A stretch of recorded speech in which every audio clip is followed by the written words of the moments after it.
SAP's Web Dynpro for Java and ABAP is a revolutionary step in the development of web-based UIs.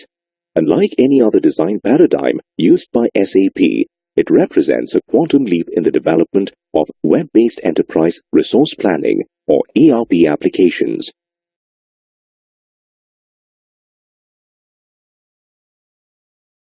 A Web Dynpro application is developed using a declarative programming approach. In the ABAP workbench, there are special tools that allow you to build an abstract representation of an application in the form of a Web Dynpro meta model. The necessary source code is then generated automatically and conforms to a standard architecture known as the Web Dynpro framework. The Web Dynpro framework allows you to place the custom source code at predefined positions within the generated code. All Web Dynpro applications are constructed from the same basic units. However, by using custom coding, the standard framework can be extended to supply any required business function. Not all implementation decisions are made at design time. It is possible to implement a Web Dynpro application in which the UI is defined at runtime. This enables you to write highly flexible applications without the need to write any HTML or JavaScript coding.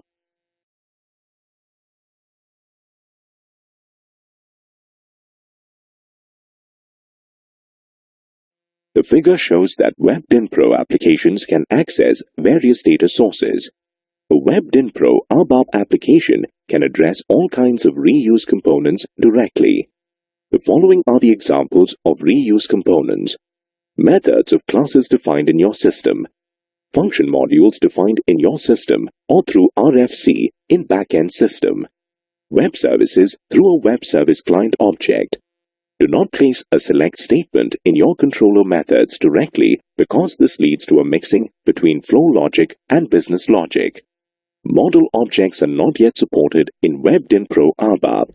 The best way to have reusable entities encapsulating business logic is to create global ABAP classes containing the source code. You can develop UI-free, that is, faceless Web Dynpro components where only the non-visual parts of the component can be accessed by other Web Dynpro components through component reuse.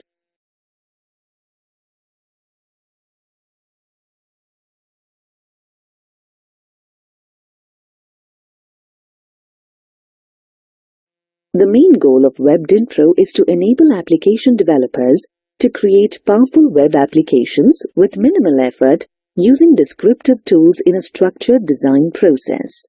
The benefits of Web Dynpro are as follows. Minimized code and design. Separate layout and logic. Support reuse of components. Support for data binding. Compatibility with multiple platforms. Browser-based zero footprint. Support for 508 accessibility.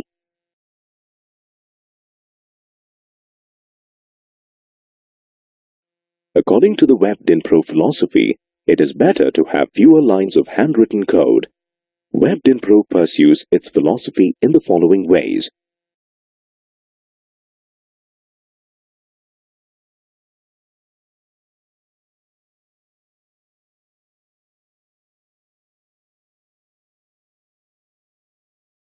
Web Dynpro components are containers for other entities related to a UI and a Web Dynpro program. Entities related to the UI are windows and views. The layout of a view is the rectangular part of a page displayed by the client. For example, a browser. The view contains UI elements such as input fields and buttons. The complete page sent to the client can be set up by only one view but can also be a combination of multiple views. The possible combinations of views and the flow between the views are defined in a window. A window can contain any number of views. A view can be embedded in any number of windows. The Web Dynpro source code is located in Web Dynpro controllers. Global variables of controllers are defined as controller attributes. Global data related to the UI that is displayed by elements on the UI or used to manipulate the UI element properties is stored in a hierarchical storage area called the context.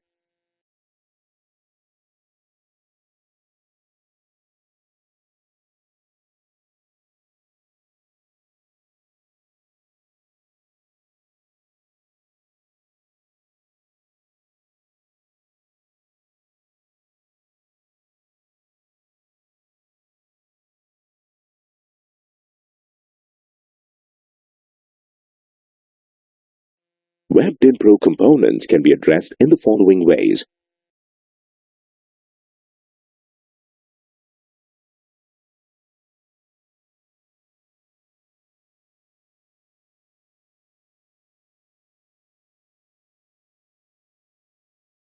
Connecting the values of UI elements that allows users to input the context attributes to the corresponding controller is called data binding. By using data binding, you can establish an automatic data transport between the UI elements and the context attributes. Referencing the variables defined in a Web Dynpro controller from other Web Dynpro controllers is called context mapping. Context mapping allows you to share common data between different controllers, so copying this data between controller contexts is not necessary. Combining these two concepts, data transport between UI elements located in various views can be defined in a purely declarative way.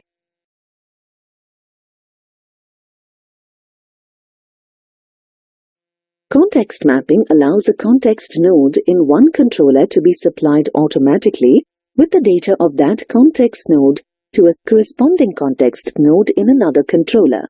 This is the primary mechanism for sharing data between controllers. The prerequisites for establishing a mapping relationship are as follows. A node must exist in the context of the controller acting as the mapping origin. This node may also have child nodes or attributes. The mapping origin controller must not be a view controller. The controller containing the mapped node must declare the use of the mapping origin controller as a used controller.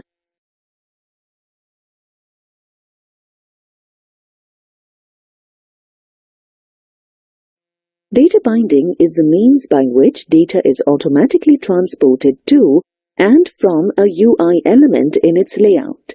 You may not bind the UI elements to the context nodes or attributes defined in another controller. UI elements are private to the view controller in which they are declared.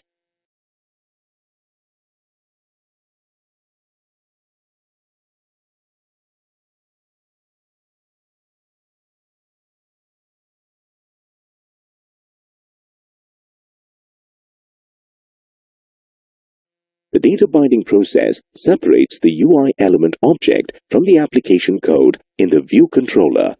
Therefore, to manipulate UI element properties, the application code in the view controller needs only to manipulate the values of the context nodes and the attributes to which the UI elements are bound.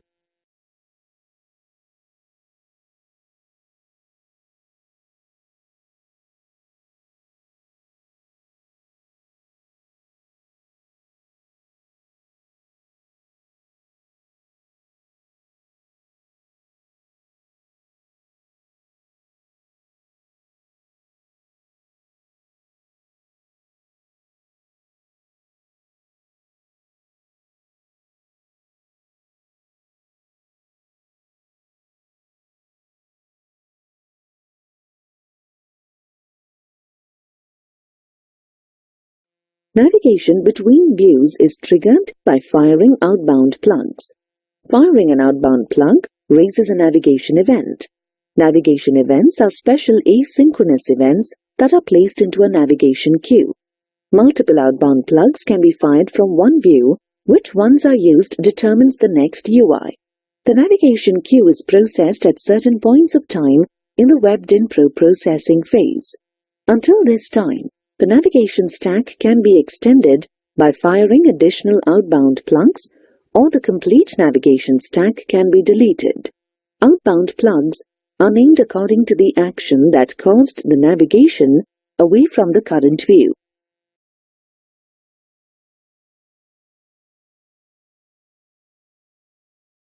Inbound plugs have special event handler methods that subscribe to the navigation events raised when outbound plugs are fired. Inbound plug methods are called only when the navigation queue is processed. This only takes place after the views in the current view assembly have fired their outbound plugs and no validation errors occurs that can cancel navigation.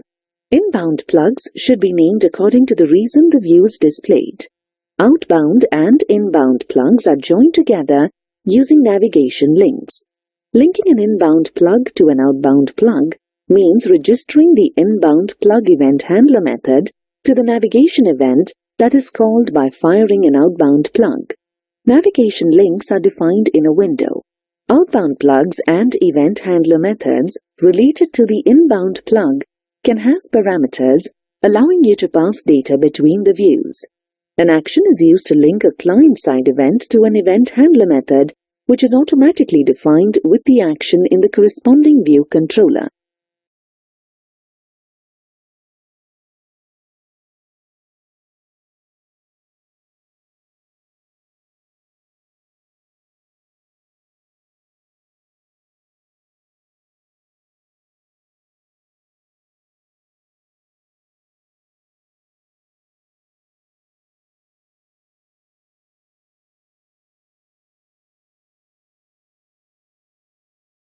A window defines which views are displayed in what combination and how the view combination changes by firing outbound plugs. When you create a window, remember the following points. You must embed all the possible views that can exist in the visual interface of the component in the window. To display multiple views in parallel, define the layout and position of these views in a special view containing view container UI elements in its layout. This container view is embedded in the window, and all the possible views for this view container area are embedded using nested embedding inside each area, which is defined by a view container UI element. One default view is displayed at startup for each view container UI element. Define the navigation links between the different views. Only one view is displayed in the view container area at a time. To replace the contents of a view container area, define the navigation links between views. View container areas can be blanked out by embedding the view empty view that is automatically created with the component, whose inbound plug responds to an appropriate navigation event.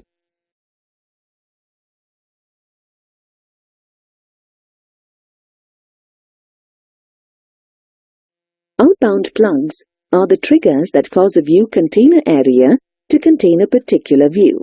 For window definitions in which multiple views are embedded in view container areas, many permutations of views are possible. Exactly what is displayed depends on the navigation links that the user follows. The subset of views visible at any time is known as a view assembly.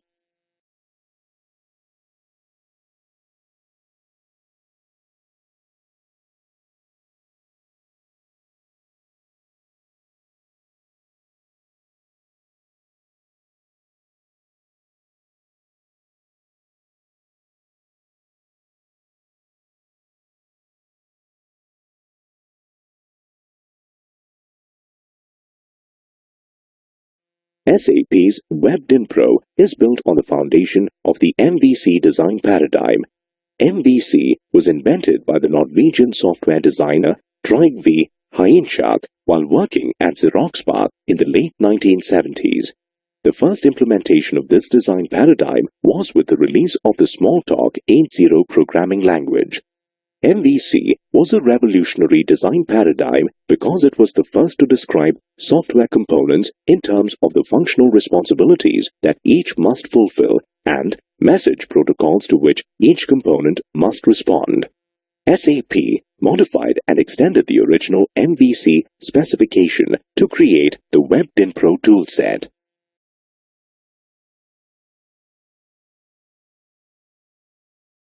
The architecture of a Dynpro component can be divided into two parts, external and internal visibility.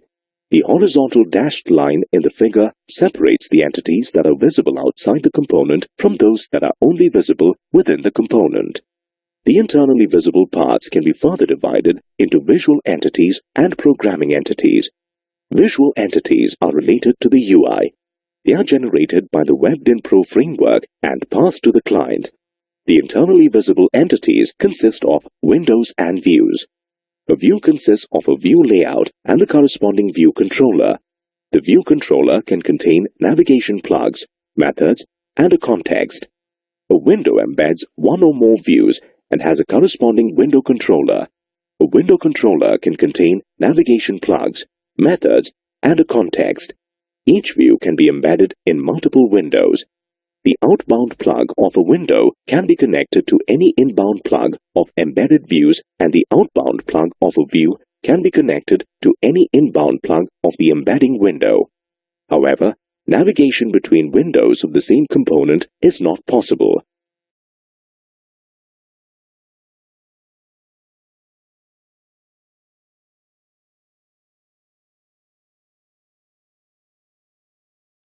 The component controller works as a component-wide controller. Program logic related only to a certain view, for example, checking user input, is coded in the related view controller. Usage declarations between the controllers allow you to access the context data, the public attributes, and the methods of the declared controller of the used controller. A view controller cannot be declared as a used controller for other controllers because this violates good programming practice based on MVC programming paradigm. Business logic should not be part of the Web Dynpro component, but should be defined outside the component to ensure high reusability. To encapsulate the related source code, you should preferably use global ABAP classes.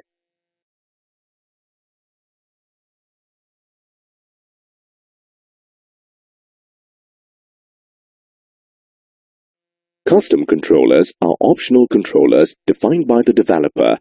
These controllers are used to modularize component content.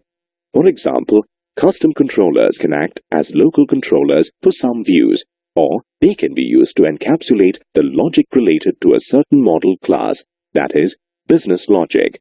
The use of custom controllers allows you to reduce the content of the component controller by populating sub-functions.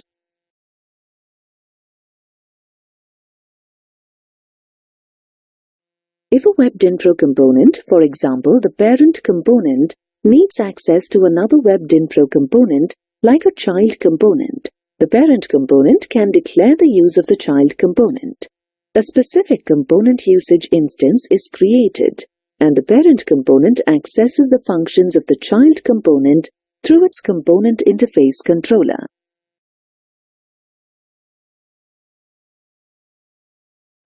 The only parts of a Web Dynpro component that are externally visible are the interface controller and the interface view.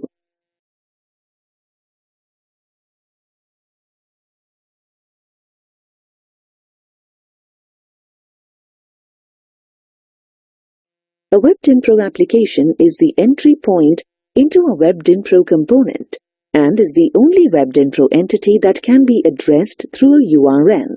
There is often a one-to-one relationship between an interface view and an application, in the same way that the functions in an ABAP module pool are accessed by defining multiple transaction codes. The functions of a single Web Dynpro component can be accessed by defining multiple applications. Each application addresses a different interface view and/or a different inbound plug of the interface view. To define a Web Dynpro application, specify the following elements. The component to be instantiated. It is then known as the root component. The interface view of the root component to be used. The default view in this interface view defines the default view assembly. The inbound plug that acts as an entry point for the nominated interface view. This inbound plug must be of type startup.